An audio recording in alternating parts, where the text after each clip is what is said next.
sekwenzeke isiphihli sengozi ukubalwa kusona kushona abantu ababili. Mbukela-ke ngibekelele kanti ngikuphathele zona kuleli hora zimi kanje.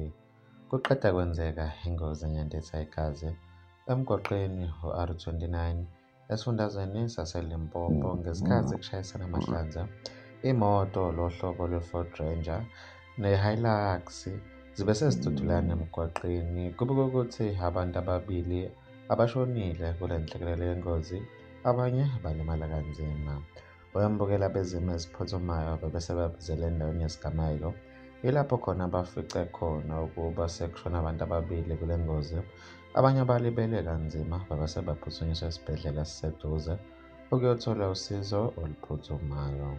Mbukele imbangela yale ngozi ayikaziwa kanti amaphoyisa asaphenya. Bekuzona-ke lezi ebengikuphathele zona kuleli hora. Beka uvo lwakho kwi-comment section.